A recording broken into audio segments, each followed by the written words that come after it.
అందరికీ శుభోదయం. ఈరోజు గురువారం 4 జూన్ 2026.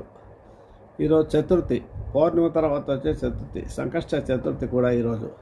ముఖ్యంగా గురువారం రోజు జపం చేయాల్సిన స్తోత్రం ఏంటంటే దక్షిణామూర్తి స్తోత్ర పారాయణం చేసుకోవడము.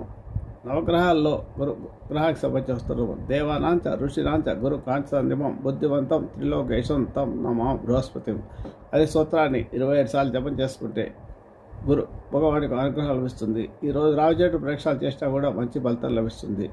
దక్షిణామూర్తి స్తోత్ర పారాయణం చాలా ముఖ్యం. ఈరోజు గురు గ్రహానికి అధిదేవత అయిన శ్రీ దక్షిణామూర్తి గారిని ఎవరైతే తలుచుకుంటారో వారికి జీవితంలో ఎలాంటి సమస్యలు రాకుండా ఉంటాయి. ముఖ్యంగా విద్యార్థులు విద్యలో రాణించాలంటే వారు చదువుకునే గదిలో తల్లిదండ్రులు ఉత్తరపు గోడకు దక్షిణామూర్తి పటాన్ని ఉంచి ఉదయం లేవగానే ఆ దక్షిణామూర్తి పటానికి దండం పెట్టుకోవాలి, నమస్కారం చెప్పుకోవాలని ప్రార్థించాలని చూస్తూ నితహే సర్వ విజ్ఞానం విషయే భవరోగిణం గురువే సర్వలోకానం దక్షిణామూర్తే నమః అనే స్తోత్రాన్ని నేర్పించాలి పిల్లల చేత. వాళ్ళను ఆ పటాన్ని చూస్తూ ఈ శ్లోకం చదువుతూ నమస్కరించాలని చెప్పాలి.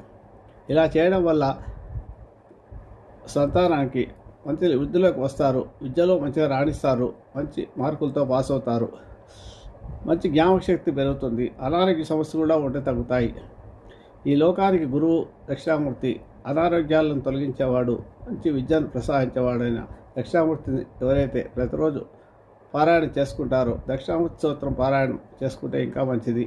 అది పెద్దవాళ్ళు పిల్లల చేత కాకుండా పెద్దలు చిన్నప్పుడే వాళ్ళకి వినిపిస్తే పిల్లలకు కూడా కొంతకాలానికి నోటికి వచ్చేస్తుంటుంది. ఈ స్తోత్రాన్ని ప్రతిరోజు పారాయణ చేసుకోవడం వల్ల మంచి అభివృద్ధి కలుగుతుంది జీవితంలో. కాబట్టి గురువారం రోజు గురువులు ఆరాధించడము, తల్లిదండ్రులు ఆరాధించడము, అలాగే గణపతి దక్షిణామూర్తి స్తోత్ర పారాయణ చేసుకోవడం వల్ల మంచి శుభ ఫలితాలు లభిస్తాయి. శుభమస్తు. చతుర్థిని ఆచరించాలి. ఈరోజు సాయంత్రం ఉదయం అంతా ఉపాసం ఉండి సాయంత్రం గణపతి పూజ చేసుకుంటే వాళ్ళకి ఏమైనా సమస్యలు ఉంటే ఆ సమస్యలు తీరుతాయి. శుభమస్తు.